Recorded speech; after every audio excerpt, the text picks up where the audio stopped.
97.5 WFHR and 105.5 WIRI, your Wisconsin Rapids home for locally grown radio. Here's your Daily News Roundup.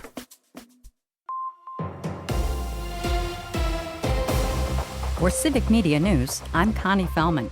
Authorities say a pilot is okay after their plane crashed yesterday flying to EAA. The single-propeller two-seat aircraft crashed in a marshy area along the south shore of the Fox River, west of Lake Puckaway in the town of Montello. The pilot was the only person on board heading to the Oshkosh fly-in from Colorado. A 13-year-old Amish girl is dead in Sauk County after authorities say a truck hauling a trailer crashed into her buggy. It happened last week in Ironton. Sauk County Sheriff's deputies say the Laval teen was pronounced dead at the scene. The 81-year-old driver of the truck appeared to be unharmed. The sheriff's office noted the buggy had lights and the girl was wearing a reflective vest at the time. The horse pulling the buggy was also not injured.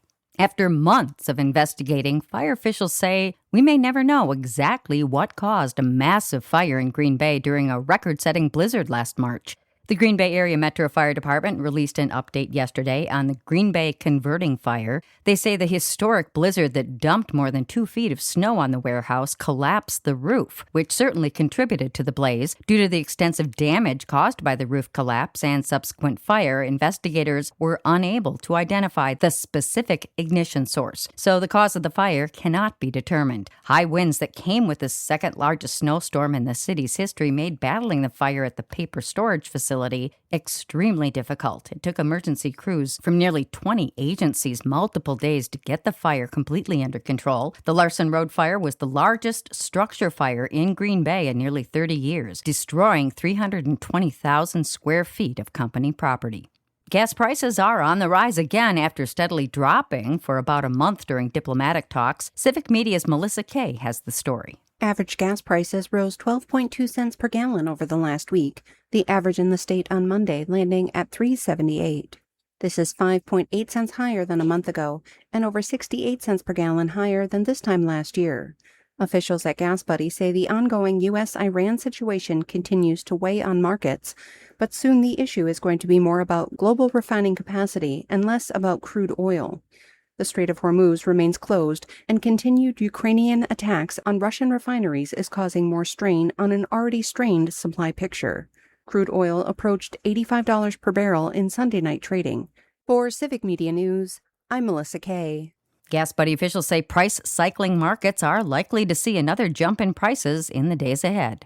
Federal health officials are now saying the original source of a parasitic outbreak was a false positive. Civic Media's Melissa Kay explains.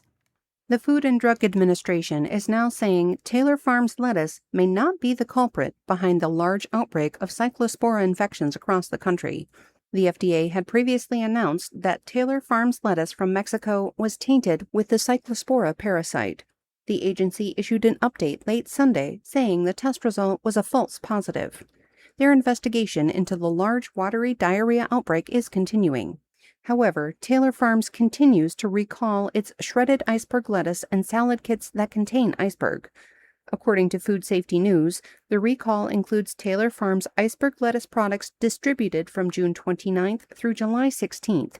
And while the recall includes the MarketSide brand products sold at Walmart stores in 15 states, they're mostly southern and eastern states, and Wisconsin Walmarts are not currently part of that recall. For Civic Media News, I'm Melissa Kay. Federal health officials say thousands of people have been sickened by the parasite nationwide. Aviation takes center stage in Oshkosh this week with thousands of visitors arriving for EAA AirVenture. The governor has proclaimed it Aviation Week in Wisconsin as the event marks its 73rd year. Last year's show drew people from nearly 100 countries and generated hundreds of millions of dollars for local communities. This year, the focus includes aviation history and the growing role of women in the field. State transportation leaders say the event also highlights ongoing investments in airports across Wisconsin. And that's your state news update. I'm Connie Fellman for Civic Media News.